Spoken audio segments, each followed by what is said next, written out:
Hey Barb, do you know what's my favorite pony in My Little Pony? Pinkie Pie. No. The hint is it's June, so it's rainbow, she's gay. Rainbow Pie. That's very close, very close. You know nothing about My Little Pony, right? No. It's Rainbow Dash. Ah, I think Pinkie Pie's the one that Elisa's making in our My Little Pony collab. Let's do it! So, I usually make the wig first, but this time I'm a little bit scared because I've never used so many colors before. So let's maybe start with the face. We still have a few heads that didn't sell at one of the conventions, so I'm going to reuse Fiona's sculpt for our Rainbow Dash. I think they have the same brat energy, but I'm going to modify it slightly with epoxy sculpt in the corners of her mouth and a bit on the upper eyelid. Then it's time for a revitalizing blue clay mask that will keep her skin young and fresh and bouncy. Nothing beats the real face mask TM, definitely not made from feet for your face. Link in our description. The links in the description will actually bring you to 1. Our merch shop where you can purchase Zodiak Keychains and stickers directly from us. It's not a dropshipping, we pack every order by these hands. And bring every pack to the post office by these feet. 2. To our Patreon page, where you can join the second big collaboration and make a doll or a drawing of a magical girl and show it on our channel. 3. To our pattern shop, so you can sew the same outfits for your dolls as Barb does in our videos. 4. Our regular merch shop, that's not very exciting, but it's there. 5. Fundraising campaigns for Heba and Mohamed from G-Place in P-Place, because we believe in collective efforts and helping those in need. Everything is super expensive there, so please consider donating even a small amount. More details in the campaigns and our previous video. That's a lot of links, guys. And now, after this quick ad segment, get your bi-weekly subscription for only $5.99 plus tax, plus tariffs, plus customs, plus my fee. Let's see what we can do for our Rainbow Dash. I already made a sketch of the basic features and painted her mouth inside. Now that I know what I'll be doing, I can switch to acrylic paints and make all the features more solid and opaque. For some reason, I decided to make a gradient on the eyeliner, but don't look at it. I then painted lashes there, so it's not visible at all in the final effect. It's a returning theme in this video. I knew I wanted blue eyeshadow, but with the blue lips and blue brows, there's too much blue and not enough rainbow, because it's Rainbow Dash and not a blue dash. So I'm changing the brows to a gradient from blue to orange. I reworked the brows a couple of times because they looked nice from up close, but they were getting lost from far, so the final effect is a bit different. Then I added a red to yellow fade eyeliner for a more colorful look, which is also not visible from far. We're going for a scene/emo nostalgia here, and that means she has to have a black eyeshadow on the bottom lid. Not too much, but you know, it has to be there. And because she's bold, let's add a big lightning on her cheek, because why not? I really wanted to make this cloudy makeup on one of our dolls, and I know it's not necessarily very much scene-like, but it's fun and it suits her cutie mark.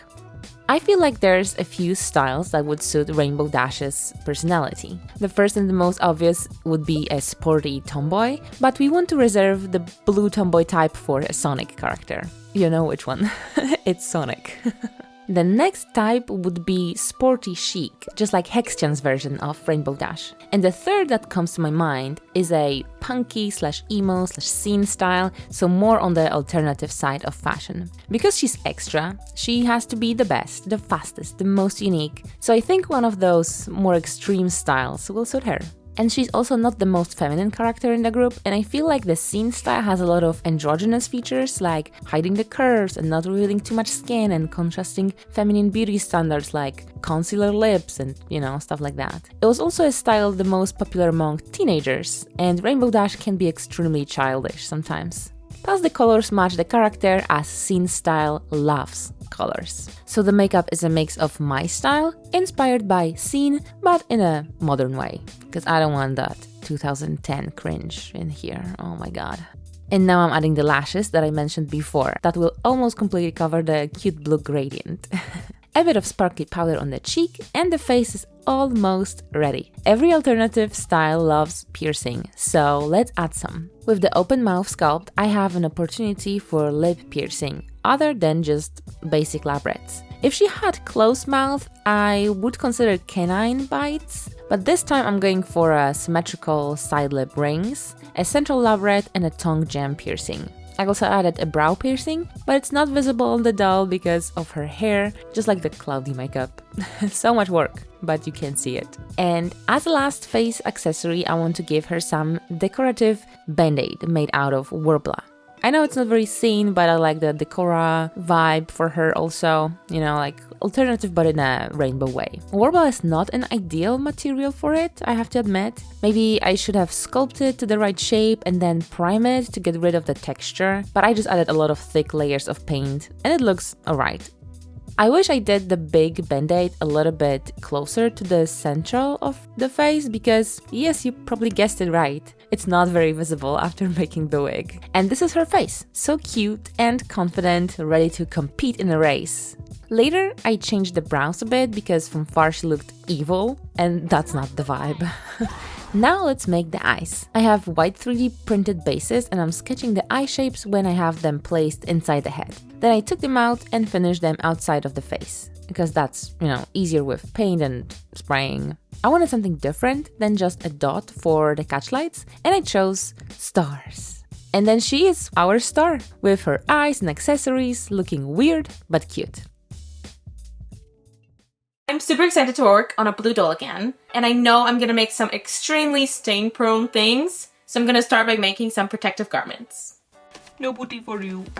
This literally never happens, but I had some leftover fabric that was the correct color, so I just used it without having to buy new fabric. Incredible, I know. It will be covered in a fishnet layer, which will sell the color match even more. I think I did the same thing on Maria, where I scaled it so that this would get like stretched, but then it ended up backfiring because the back seam is not stretchy and it now doesn't reach the butt.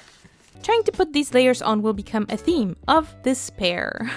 You like basically can't tell that it's not the legs but fabric. I have to admit that I let go of Dawn's outfit for the most part, but I have these black shorts left and they're gonna be perfect to go underneath the skirt. It's gonna be a short skirt. And I've learned that Rainbow Dash is apparently a very popular star of a very popular genre of adult movie. So, no booty for you, perverts. With the privates shielded from the internet, it's time to add more layers. I made these tubes with old stockings and then cut them up a bit to create holes, an advanced technique known as cutting holes in things. After stretching them up a bit and strategically stretching it on the doll as well, the effect has received the most acclaimed reward there is, an ooh. Ooh, no elegancko. Drugi też taki chcesz? I found this and there's boobs. That's somebody's boobs right there. Pokaż. Może moje. No boobs. Boobies. Peak humor. Now I need to make a tutu skirt, which I think should be pretty similar to a petticoat, at least in construction, so I took some measurements and started scribbling stuff down. 27 na 10. 27 na 10. 27 razy 2. Okay. Maths. This will not work. Every time I try to make something new, there is a moment where I'm scribbling things down and figuring out patterns out, and from a content standpoint, it's really not that entertaining, I know. But I scribbled some more and came to some conclusions, which were not what I ended up doing, but put me into a spot where I could start cutting fabric. And that's progress, so that's good. The skirt is a lot of rectangles, which are gathered and stitched together and then layered. The math is the pattern, I guess. This is the waistband, and I needed to make this pucker into this direction, but also be like this. So it needs to be like this. Okay, perfect. Thank you for coming to my TED Talk. As usual with a type of skirt, I'm just figuring it as I go, since the gathering will kind of hide some things. It's not the elegance and precision that are the point here. We need volume, a little bit of chaos, and looking like I lost a fight in a craft store. I didn't like how the waistband looked, so I skipped it and just added a thick elastic instead. It's flatter, simpler, and honestly good enough to be covered with the shirt anyway. I think after trials and tribulations, that's gonna be it. Now, we can't have a rainbow dash without a rainbow. So let's print some fabric. I didn't expect much as I was printing on stretch fabric and it's synthetic too. The results were impressively predictable. And if you don't think it looks that bad, this is how the company does it. We didn't stand a chance doing this at home. And now, a story time. Kopci się z garka i słyszę, że palnik się pali. Na szczęście zdążyłam przed tragedią, ale Ola gotowała fasolę i zostawiła ją na takim małym ogniu i woda się zdążyła wygotować cała i zaczęło się przysmażać, ale jeszcze nie paliło się. Co i tak jest progresem, ponieważ nasza mama, którą serdecznie pozdrawiam, kilka razy wygotowała rosół do zera i sfajczyła garnek.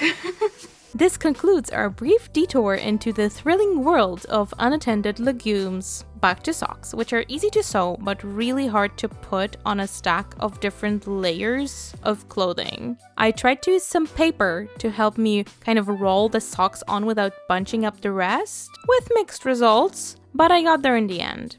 Researching is kind of a big word, but researching fashion from teenage eras of ours brought back a lot of cringe. I ended up choosing a cut-off shirt that wouldn't be too cringe, I feel like. Because there were like asymmetric off-shoulder tops and like layers on layers and like, gross. Of course, this also got ordered in the rainbow print, and since it is a raglan construction, it goes together pretty quickly. Since the neckline is so low, it's also very large, so I can sew it in the round on the machine, which is not a given for doll clothes, okay? I really like how the print turned out, and I kind of regret not using a black thread here, because the white showed up a little much, but maybe tinkering with the tension of the machine would have helped this too. I really need to get the machine into a shop for like a spa time. Anyway, the shirt will be complete with a big print in the front that evokes the feelings of teenage emotional turmoil and illegally downloaded MP3s or something. Did you guys have MP3s? That used to be a thing. And when MP4s came in, damn, I can already hear the me MP3, that's cute, but have you ever heard of a Walkman? Anyway. Sorry, but I have to match this. I didn't feel like taking the big heat press out, so I made do with my senior citizen iron, who has bladder issues. It's a bit large. I love it. Oh, it's so in your face. This one's for Alex, and that's the shirt done. Now it's time for the Rainbow Wake Challenge. Not only there's a lot of colors, but a hairstyle that I haven't made before. So let's see how it turns out. As always, first we need a wake cap. Plastic wrap, stretchy fabric, a few layers of glue, and we have it. Now the hair. Because I never designed a character so colorful, because I am a BBB, basic beige bitch, I decided to get rid of one of the colors, and because I don't like purple that much, I'm swapping it for dark blue. So the color palette is a bit less overwhelming. Yes, that's what I call rainbows. Overwhelming. I added a bit of purple into design anyway, as a small detail, so we still got both Rainbow Dash's colors and the pride flag colors represented because it's June and everything has to be gay, and it would be such a wasted opportunity not to include it. The mocap is a bit weird and chaotic, but so is Rainbow Dash, so that's okay. The back panels are going to be the longest, and I want some of them to be raccoon tails, but let's glue base colors first. I already see that this is too much hair, but I'll decide how much to remove when I see the whole thing. I know that Scene has a very specific style of hair, but I want it to be a modern version of colorful alternative style, so I'm aiming for a mix of Scene with a jellycut fish. A jellyfish cut. So long at the back, short and fluffy top layers, and side bangs. I don't recommend working with a few different types of fiber on one head. I did it a few times and I always have some problem. Sometimes it's a different melting temperature, a different behavior when heated, or you just can feel that cutting these fibers feels different. Here I had all these problems with the dark blue hair, because it's kanekalon and the rest is nylon. And I really feel the difference when cutting and styling it with the hair straightener. I want the top layers of hair to look shaggy and maybe even like Alice from Twilight. That's such an iconic look and I love it personally. I try to cut in layers so that I can make the ends as thin as possible. Sometimes I take off some strands and as you can see, I can't really focus on recording and being focused on cutting at the same time so that the camera is focused and, focus is everywhere and not where it should be. Now it's time for the parting. That's something that Pinkie Pie is good at, partying, but we're doing Rainbow Dash, so we don't have to be good at partying. I don't know what I'm talking about. I'm building up 2 paper mache bumps to make the parting look more natural, cover them with paint and hair so they blend better with the rest, and glue the parting strands in between the bumps. There was a lot of styling with hair straightener and gel and hairspray. What are those?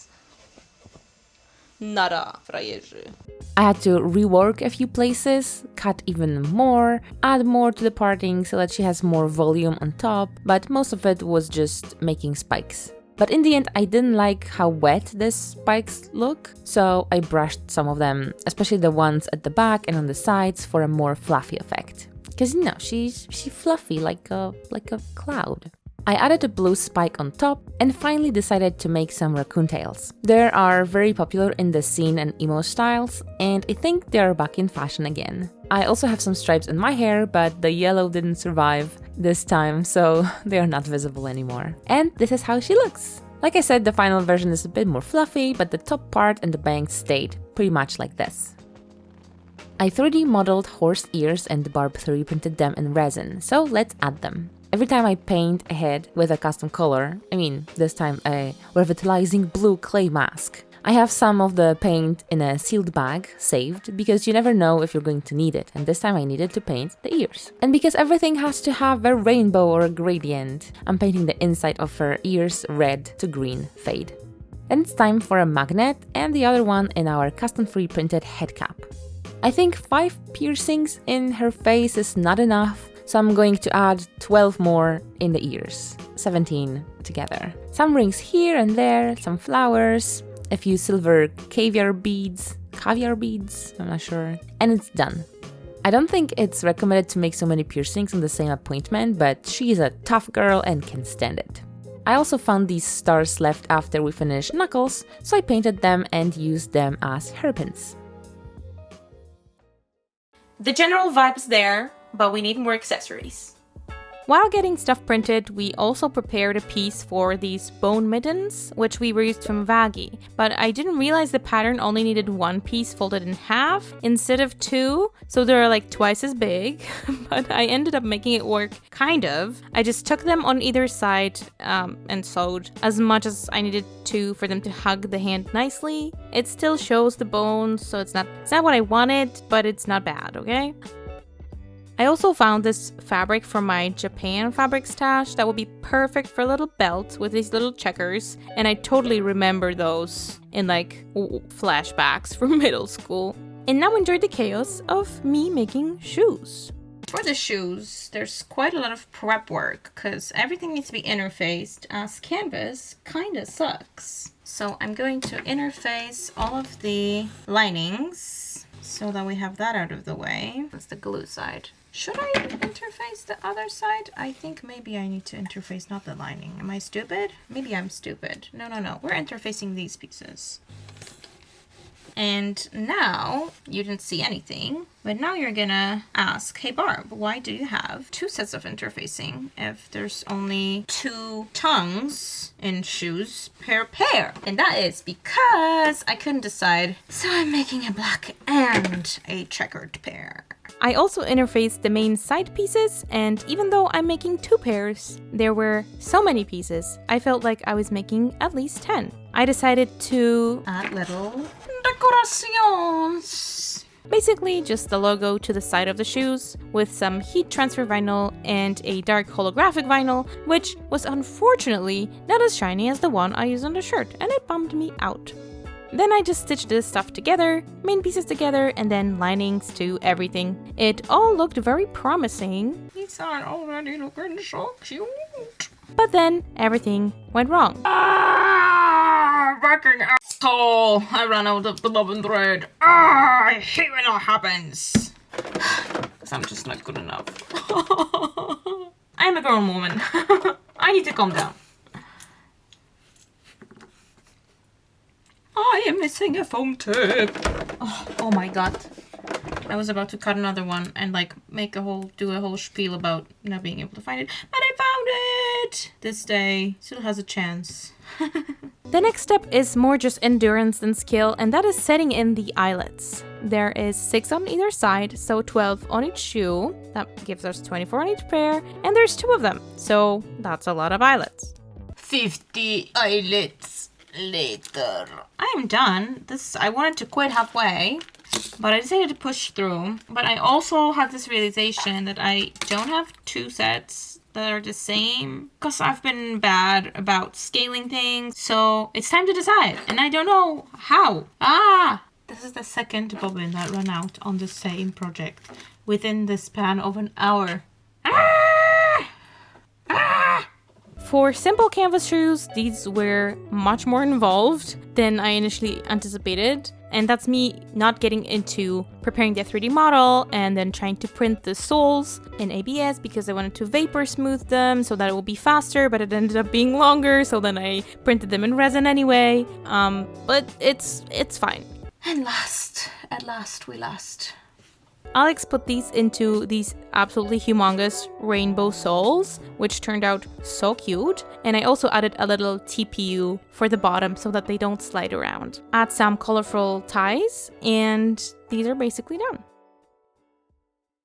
There's still some accessories that has to be finished or make or paint, and she's a Pegasus, so she needs wings, so let's make that. The flying skull looks already super cool, but the vision is a bit darker. I want to airbrush around it and make some splashes and dripping effect, like make it 2005 inspired mess. Then I'm adding some details to the skull, outlining it first with a black pen, but later I covered the black lines with blue and green, so it's a little bit more colorful. It's so cringy, but I love it. The shine is right in your face, the design is bold, the execution is messy, but somehow it works.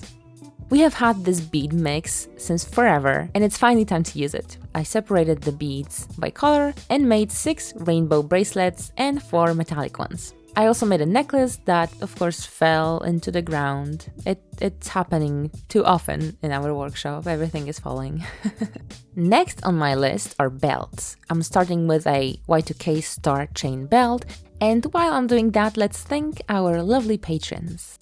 Let's thank our top Lost Sister tier supporters, Stephanie Deer, Adia Bear, Barb from the Future, and Red X. And of course our cousin tier patrons, Zari, Nylini, Reese's Cup, Candy Guts, Art Boxy, Willa Vanilla, Hope Zed, North Soul, Laurenth, Sofa Cushion, Angel, Silver Rose, Vibrant Sprite, Malachite, Alienite, Whimsy, Whitetails, Kitokato, Krista Hopper, Doll Dragon, Galina Harsion, Eden Cassidy, Leon Jostings, DM Bakairona Smith, Jeanette, Melissa Novoa, Rinth, Fun of TA, Ashley, Mikey Lemon, Andreas Electric Kane, Realty, The Barbie Witch, Stephanie, Karaho, Jane Beck, Caraboo, Ninja Star Dozino, Dream Up, and last but not least, Catherine Nullen. Thanks guys, we love you! You see, I added purple, just like I promised, so now we have a full rainbow. But to make it even more rainbow, I added the tail, because she's a pony and she needs a tail. I added more bracelets and necklaces, and one of them says Tank, like the name of Rainbow Dash's pet turtle. And that's the fluffed up hair I mentioned before. The last thing we make is going to be the wings. I decided them on my iPad, transformed them to vector graphics, and laser cut the parts from craft foam. Of course, there were complications. There's always something wrong with the machines. A piece fell into the fan and now I have to take it out. Maybe we avoided tragedy. So yeah, Barb rescued the laser, nothing got set on fire, the workshop is safe, and I have my wings parts cut out. First step will be to add some details by hand. I mean by scissors, but you know what I mean. Then I joined the colorful pieces together and painted the feathers. Now I can glue the tears, add the wire to support the structure, and glue some feathers on top to cover the top edge. I placed a magnet inside the doll and in the middle of the wings. This one holds pretty well, but if you want to try this, add 2 or more magnets because on one magnet the wings often rotate and fall to the heavier side. And this is how they turned out. Very cute and very gay. By the way, my headcanon is that Rainbow Dash ends up with Applejack, so yeah, gay she is, indeed. Let's see how she turned out. This is how Rainbow Dash has turned out. We've been planning to make My Little Pony customs for at least a year now. I mean like seriously planning, not just offhandedly commenting that we want to do it. We were actually going to start with Nightmare Moon last Halloween, I believe, because I got a black navy doll while I was in Japan about the same time last year, but then that fell through and we switched gears to do Rainbow Dash as a collab with Elisa because she shared that she wanted to do Pinkie Pie, and we planned this for the beginning of the year, but things just kept coming, like life would just not let us do it. But you know what? We're here, and maybe the real treasure was the friends we made along the way. We're happy that our schedules and the stars have finally aligned and we could bring these cuties to life and to you guys. So I'm pretty sure everybody here already knows who Elisa is, but make sure to finish this video and go to her channel to watch how she made her Pinkie Pie. Make sure to follow us on Instagram for some sneak peeks and subscribe for future videos. Join Patreon for the Magical Girl collab. Have an enchanted day, and we'll see you next time. Bye. Hey Barb! Hey Barb! Hey Barb! Hey Barb! Podskoczyłem.